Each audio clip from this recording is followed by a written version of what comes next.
오늘 이렇게 어린아이와 함께 포함해서 온 성도가 함께 예배를 드리게 돼서 참 감사하고 기쁩니다.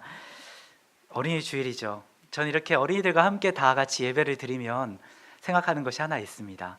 이렇게 어린이들이 다 같이 예배를 드리고 어른들도 함께 예배를 드리면 어린이들이 더 힘들까요? 아니면 어른들이 더 힘들까요? 네.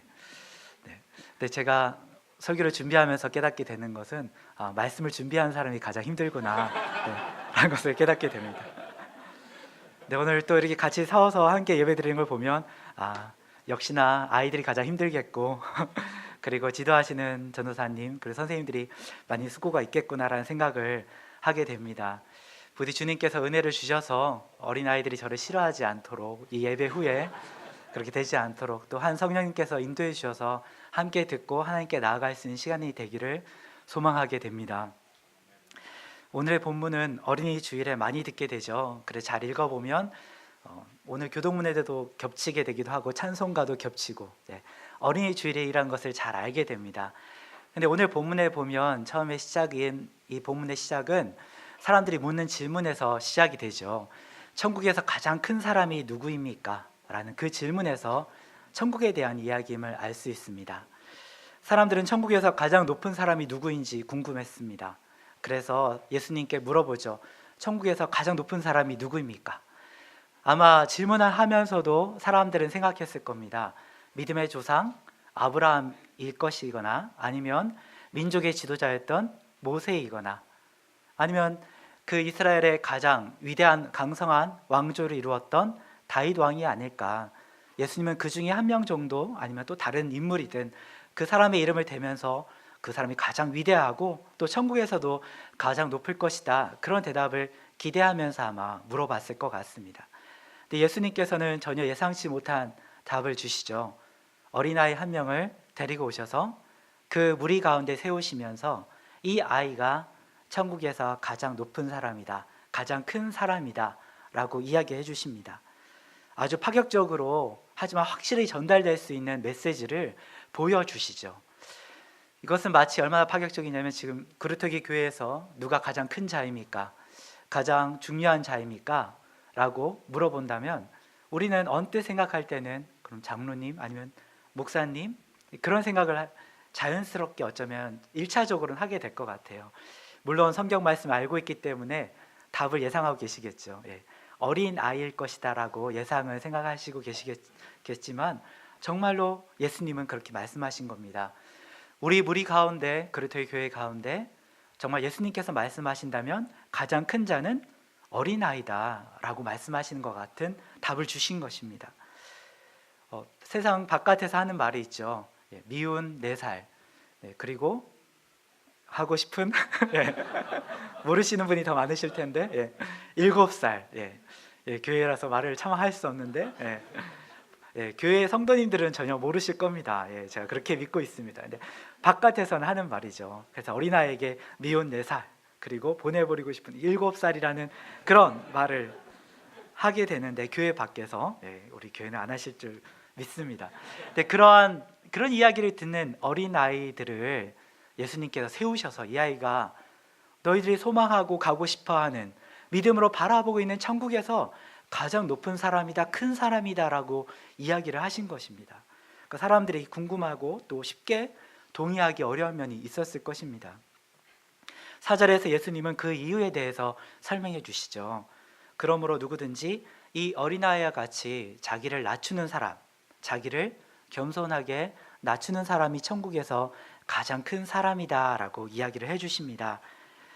자신을 낮춘다는 것은 다른 것이 아니라 나보다 다른 사람의 말을 더 귀 기울여 듣고 그것이 맞다라고 끄덕이며 또 따라가며 순종하는 것을 의미하고 있습니다. 여기 어린아이가 있으니까 제가 어린아이들에게 특별한 시간을 참 할애해서 같이 말씀을 준비하고자 합니다. 여기에 이렇게 2가지 종이가 있습니다. 어린이들 보이나요? 흰 종이랑 여러 가지 글씨가 써 있는 검은 종이가 있어요. 이 검은 종이와 흰 종이가 있는데 제가 글씨를 하나 써볼게요.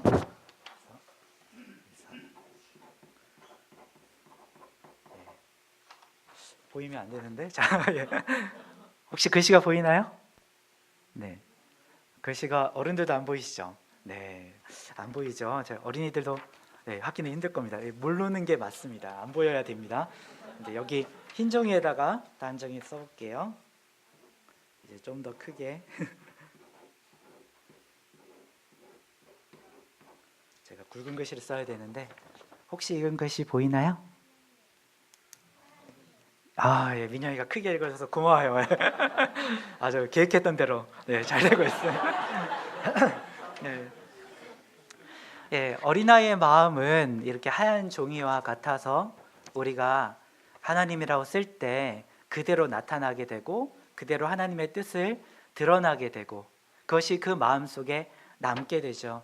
하지만 우리가 많은 생각들, 나의 주장이 있을 때 내 생각과 뜻이 먼저인 마음은 마치 이러한 검은 종이와 같아서 여기에 어떤 글씨를 써도 그것이 무슨 글씨인지 잘 알아볼 수 없게 됩니다. 저는 궁금했어요. 예수님께서 왜 어린아이가 천국에 더 가깝다, 가깝다고 하실 때 그 이유가 무엇일까라고 생각했을 때 하나님 주신 생각은 어린아이의 마음은 정말 낮은 자, 나의 스스로 나를 낮추어서 누가 말하든 그것을 투명하고 있는 그대로 받아들이고 그것을 받아들여서 따르는 그런 모습이라는 것을 깨닫게 되었습니다. 예수님께서는 그렇기 때문에 자기를 낮춘다.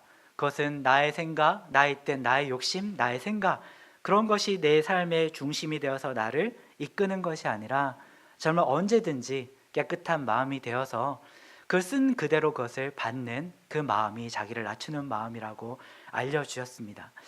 어린아이는 처음에 배우는 것을 그대로 받아들입니다. 숟가락을 들고 처음에 우리는 다 그 이름을 알고 있지만 이것이 젓가락이다 라고 가르쳐주면 그것을 그대로 처음에 배울 때는 그대로 받고 따를 수 있는 마음을 가지고 있는 것이죠.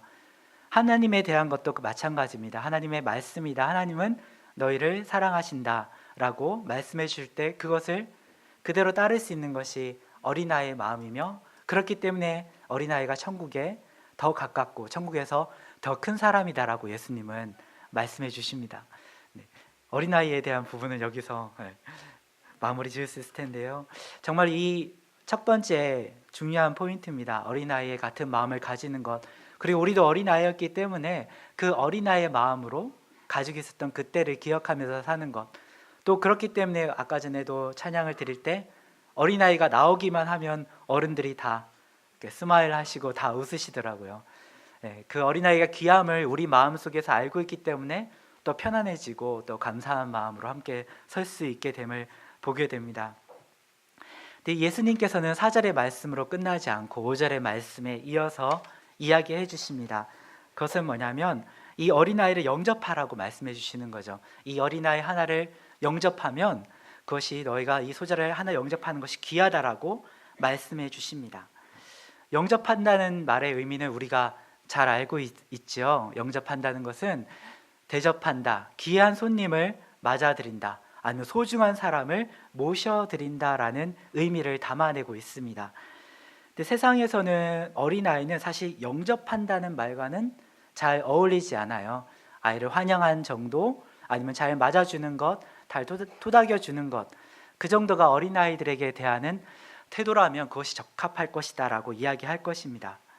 세상의 법칙 가운데 보면은 역시나 어린아이는 여전히 약하고 미약하고 더 배워야 되고 더 자라나야 되고 더 깨우쳐야 될 것이 더 많은 대상으로 여겨집니다.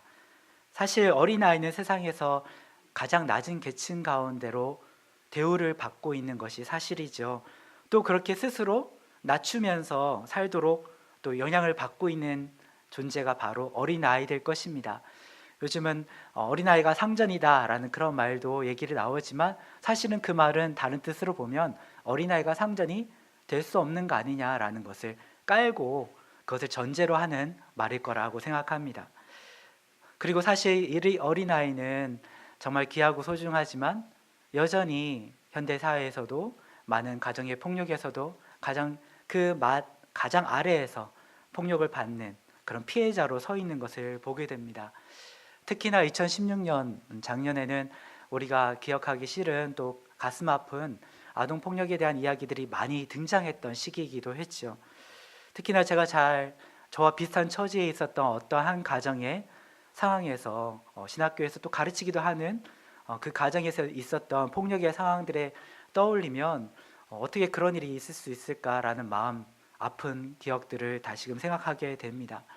세상에서 여전히 아이들은 폭력의 사슬에서 그 어려운 고통의 스트레스와 또 폭력이 이어지는 자리에서 가장 밑바닥에서 가장 폭력과 그 결과를 고통을 짊어지는 희생양 같은 존재로 살아가고 있음을 보게 됩니다. 시리아의 내전이나 그 고통에서도 우리가 영상으로 가끔씩 보지만 가장 큰 가운데 무력하게 그 폭력이 가장 난무하는 자리에서 가장 고통을 받는 사람은 다름 아니라 가장 연약한 보호를 받아야 될 그런 어린아이임을 보게 되죠. 세상에서 또 그리고 가정에서 어느 곳에서 우리가 알지 못하는 사이에도 어린이는 희생양을 요구하는 폭력의 세상에서 가장 연약한 아이들은 날마다 어딘가에서 우리가 알지 못하는 그 어딘가에서 희생양으로 살아가기도 합니다. 그런데 예수님은 이 어린아이들에게 찾아오셔서 이 어린아이들이 우리가 바라고 소망하고 꿈꿀 수 있는 천국, 하늘나라에서 가장 귀하다라고 알려주십니다. 그리고 아이들을 세우셔서 이 아이는 폭력의 희생양이 되어야 될 존재가 아니라 하늘나라를 여는 문, 하늘나라에서 가장 존귀한 자, 우리가 소망하고 바라보고 있는 하늘나라의 가장 귀한 가치를 그대로 드러내주고 있고 보여주는 존재라고 말씀해 주십니다. 그렇게 함으로써 이 어린아이를, 약한 자를 들어 세우심으로써 이 땅의 법칙을, 질서를 뒤엎고 천국의 의미를 새롭게 세워주시는 작업을 하십니다. 그러므로 신앙의 눈으로 우리가 이 성경 말씀을 다시금 본다면 이 어린아이 하나를 영접하는 것은 우리가 자선행위를 하는 것, 불쌍한 아이를 도와주는 것, 연약한 자를 품어주는 것이 아니라 말씀 그대로 천국의 귀빈, 예수님의 대사, 하늘의 대사를 맞아들이고 모셔드리는 것과 같습니다. 그것은 귀하고 축복받는 일이고 정말 하나님의 말씀 그대로 따르는 것이라 할 수 있죠. 영광스러운 일이라고 생각할 수 있을 것입니다. 그런데 문제는 우리가 실제로 구체적으로 우리 그 삶을 살아갈 때, 가정에서 자녀들을 키울 때 나타날 수 있게 됩니다. 구체적으로 좀 느껴보자고 이렇게 이 가정의 상황, 아이들을 키우는 그 집을 생각해 봅니다. 여러분, 아이들을 키우실 때, 어린아이를 키우실 때 어떻게 봅니까? 천국의 대사이구나, 하늘의 비밀을 간직하고 있구나, 하늘의 계시가 우리 집 가운데 내려왔구나, 내가 이 아이로부터 배워야지, 조금이라도 더 배우고 관찰해서 이 아이로부터 하나님의 뜻을 더 알아가고 싶다, 그런 마음으로 접근하십니까? 아니면 이 아이를 내가 좀 가르쳐야지, 이 아이를 좀 잘 가르쳐서 세상에서도 훌륭한 사람 만들고 세상에서 잘할 일들, 정말 똑똑한 사람, 지혜로운 사람, 정말 사람들의 칭찬받는 사람으로 만들어야지, 내가 할 수 있는 대로 가르쳐야지, 그렇게 생각하시며 접근하십니까? 가정에서 아이를 키운다는 것은, 가르친다는 것은 사실은 보통 일이 아닙니다. 왜냐하면 엄마 아빠의 마음에서 정리가 안 되어 있는 상황, 세상으로 볼 때는 이 아이가 세상에서도 인정받고 사랑받고 높은 자리에 올라가는 것이 더 내가 소망하고 원하는 것이 될 것 같은 그 세상의 가치관이 그대로 내가 영향을 받고 있고, 그러나 하나님의 말씀은, 예수님의 뜻은 이 아이가 지금 그대로, 지금 있는 모습 그대로가 천국에서 가장 큰 자이다, 가장 높은 자고, 이 아이를 통해서 하늘의 뜻을 배워라라고 하시는 그 예수님의 뜻이 또 있기 때문입니다. 그런 존재가 이 가정 가운데 딱 있으니까 엄마로서는 얼마나, 아버지로서는 얼마나 그것이 구체적으로 힘든 씨름이 될 수 있겠습니까? 믿음으로 키우려고 하는데 실상은 믿음으로 잘 키워서 세상에서도 높아지는 사람, 믿음으로 잘 키워서 세상에서도 똑똑한 사람 되는 것이 어쩌면 믿음의 가정에서도 바라는 그 아이의 성장의 모델, 내가 그리고 있는 모습이 아닐까 생각해 보게 됩니다. 저는 유학 중에 이제 기도했던 경험이 있습니다. 금요 기도에서 같이 기도를 하고 있었는데, 기도하다가 이제 가정을 위해서 기도하게 되었죠. 먼저 부모님들을 위해서 기도했습니다. 이제 목회자가 되어서 떠나보내는, 아무것도 기대할 수 없는 아들이 되어버린 그런 아들을 두고 있는 부모님을 위해서 기도했죠. 하나님, 저는 아들 이렇게 노릇, 세상적으로 아들 노릇을 이제 잘 못하게 될 수 있으니까 하나님께서 그 아버지 부모님의 삶을 책임져 주시고 인도해 달라고 기도했습니다. 수고하시는 것에 귀한 결실도 주시고 또 삶에 필요한 것들 공급해 주시고 건강도 지켜달라고 이제 기도를 했죠. 네, 기도를 하다 보니까 이런 생각이 들었습니다. 그래도 부모님들은 나의 자녀를 목회자로 보내는 것이 어떤 의미인지를 알고 동의하면서 선택하셨겠구나, 그런 마음으로 기도하면서 하나님, 그러면 부모님의 믿음을 더 굳건하게 세워주십시오라고 기도하게 되었죠. 그 기도가 끝나자 이제 자녀를 향한 기도로 이동하게 되었는데요. 자녀를 생각하면서 보니까 저희 자녀들이 갑자기 좀 안 됐는 거예요. 좀 세상적인 가치관으로 보면 불쌍하다라고 생각할 수 있는 그런 여건 가운데 있는 겁니다. 왜냐하면 아이는 아무 생각 없이 이제 이 가정 가운데 축복으로 태어났는데 자기 상황을 딱 보니까 목회자의 자녀로 선택하지 않았는데 태어난 거죠. 그래서 세상적으로 보면은 부모님들이 잘 해줄 수 있는 여러모로 조건들이 정말 제약적인 상황이 될 수밖에 없는 그런 아이들의 삶을 살게 되었던 것을 보게 됩니다. 그래서 제가 어떻게 기도하겠습니까? 이 아이들을 생각하면서 기도할 때 하나님, 끊임없는 까마귀 떼를 보내주셔가지고 필요한 것들을 끊이지 않게 채워주셔서 뭐 사달라고 할 때마다 하나님께서 어떤 사람을 통해서 사주시고 지혜도 막 주셔서 아마지는 가외도 시키지 못하고 아무것도 못하지만 성적이 쭉쭉 잘 나오고 저 건강도 잘하고 운동도 하나님께서 실질적으로 만들어 주시기를, 그렇게 놓고 기도하는 것이 맞겠습니까? 네. 이런 기도 네. 그런 기도를 생각을 해야지만 그것이 답이 아니라는 것을 기도 시간 가운데 알게 되었죠. 그래서 기도하면서 제가 원하고 하나님께 간구했던 것은, 하나님, 이 아이에게 믿음을 주십시오. 저에게 주셨던 믿음을 이 아이에게도 주십시오. 여러분은 제가 지난 2주간의 설교를 통해서 얼마나 의심이 많고 하나님께 전심으로 따르지 못하는 모습이 많았던 사람임을 잘 아실 겁니다. 그런 것처럼 이 아이가 의심하거나 또 염려할 때, 하나님께 질문을 할 때 저에게 하셨던 것처럼 하나님께서 속히 응답해 주셔서 이 아이가 믿음으로 자랄 수 있게 도와주십시오. 이 아이에게 믿음을 주십시오. 그래서 목회자의 자녀로 이 가정 가운데 태어난 것이 복이 될 수 있는 것임을, 기쁨이 될 수 있는 것임을 알 수 있는 그 믿음을 허락해 주십시오. 그 믿음으로 살아가면서 세상에서 가장 복된 길을 걸어갈 수 있게 갈 수 있도록 도와달라고 기도했던 기억이 납니다. 자녀를 교육한다는 것, 믿음으로 교육한다는 것은 부모가 먼저 하나님 앞에서 깨어지고 때로는 변화되는 일입니다.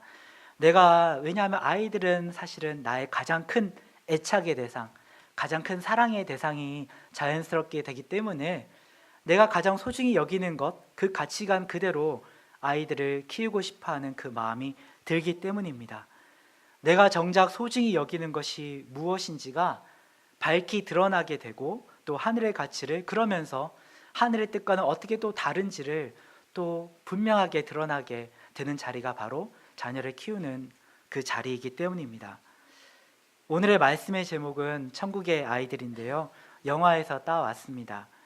천국에서 온 귀빈들, 천국의 아이들, 사실은 천국에서 뛰어놀고 살아야 될 귀한 존재가 이 땅에 내려와서 믿음 없는 부모와 또 어른들 때문에 어쩌면 고생하고 있는지도 모릅니다. 부모님들은, 또 교회의 어른들은 이 아이들을 사랑으로 지지하며 천국의 가치관이, 이 마음 안에 있는 깨끗한 마음이, 순전한 마음이 자신을 스스로 낮추고 귀를 기울여 듣고 그것을 마음으로 받아서 따를 수 있는 그 마음이 계속해서 이어질 수 있도록, 세상을 살아가는 가운데서도 계속 지속될 수 있도록 믿음으로 도와줘야 합니다. 그리고 그 아이들을 지켜보면서 하나님께서 이 아이들 가운데 주신 계시가 무엇인지, 하늘의 중요한 가치가 무엇인지를 눈으로 보고 배우며 따라가야 할 것입니다. 그리고 무엇보다 주님, 제가 이 아이들을 키우고 가르치는 것은 어려운 일입니다. 제 모습 가운데서도, 제 가치관 가운데서도 다 정리가 되지 않아서 이 아이들에게 하나님의 뜻 그대로 들려주는 것이 얼마나 어려운 일인지요. 주님, 이 아이에게 저에게 하신 것처럼, 저에게 들려주신 것처럼, 저를 붙잡아 주셨던 것처럼 믿음을 주십시오. 그 믿음으로 하나님이 주십시오. 저는 돕는 자입니다. 하지만 주님께서 그 믿음을 주십시오라고 우리는 기도해야 할 것입니다. 말씀을 마무리하고자 합니다. 천국에서 가장 큰 자가 누구냐는 질문에 예수님은 어린아이를 세우십니다. 어린아이를 딱 세우시면서 이것이 계시다, 너에게 주어진 하나님의 뜻이다, 이 어린아이가 하늘나라의 뜻과 하늘나라의 가치관을 대표해 준다, 스스로 낮추는 자, 그래서 귀 기울여서 듣고 순전한 마음으로 따라갈 수 있는 그 어린아이가 하나님의 나라, 너희들이 가기 원하는 그 나라에서 가장 귀한 자이다라고 알려주십니다. 아이들이 고백하는 대로, 또 살아가는 방식 그대로 귀를 기울여 듣고 따르는 삶 그대로 우리도 살아가라고 주님께서 아이들을 통해서 가르쳐 주십니다. 우린 어린아이들을 소유하고 또 통제하며 또 가르치려고 합니다. 우리가 세상에 겁먹었던 모습 그대로 두려워하면서 아이들에게 생존법과 성공법을 전해주려고 애를 씁니다. 근데 그러다 보면 사실 우리는 두려워하고 염려하는 모습을 보여주며 두려워하고 염려하는 마음만 그러다가 전해주고 때로 가르쳐준 것이 아닐까 생각해 보게 됩니다. 천국의 아이들입니다. 하나님께서 보내주셨습니다. 천국에서 가장 많은 것들을 알고 소유한 비밀을 간직한 것이 바로 이 아이들입니다. 그래 염려하지 마시고 정말 하나님께서 책임져 달라고 기도할 것이 우리의 역할일 것입니다. 우리는 기도하고 다만 하나님께서 이 아이들이 가지고 있는 순전한 마음이 세상을 살아갈 때에도 흔들리지 않도록 저는 돕겠습니다, 돕고 함께 나아가겠습니다, 그렇게 기도해야 할 것입니다. 그 역할을 위해서 부모님들 또 그리고 그루터기 교회의 어른들이 함께 해야 할 것입니다. 물론 어려운 일입니다. 하지만 이 일을 통해서 다시 한번 우리가 마음을 드릴 때 세상의 가치관이 우리 가정 가운데 들어왔을 때 그것이 깨어지고 다시금 하늘의 뜻, 하늘에서 보시는 눈, 예수님이 어린아이를 보는 눈 그대로 다시 한번 우리 아이들을 바라보고 우리 아이들을 축복해 나가고 주님 그렇게 살기를 원합니다. 그리고 그 뜻이 우리 가정에서도 이루어지이다라고 주기도문을 다시금 드릴 때 우리가 그 뜻을 향해서 주님께 간구할 때 주님께서는 다시 한번 도우시고 우리 가정 가운데 하나님의 뜻, 예수님의 뜻을 다시 한번 일으켜 세워주실 것입니다. 그러한 일들이 우리 가정에서부터 우리 공동체, 그루터기 교회 공동체 가운데서부터 새롭게 시작되기를 간절히 소망합니다. 말씀을 마무리하고 함께 기도하겠습니다. 주님, 하나님의 지혜와 사랑으로 자녀를 양육하고 돌보기가 너무 어려운 시대를 살아갑니다. 어린아이를 세우시며 천국의 가치를 밝히 보여주신 예수님, 우리 마음에 다시금 하늘의 가치를 들려주시고 눈으로 또 마음으로 응답하며 믿으며 살 수 있도록 우리를 주장하여 주옵소서. 자신을 낮추는 아이들을 귀하게 볼 수 있는 믿음의 눈을 주시고 세상의 가치관에 흔들리지 않는 용기를 주시옵소서. 주님 안에서 아이들과 함께 자라가며 변화되는 성도로 살아가게 하옵소서. 예수님의 이름으로 기도하옵나이다. 아멘.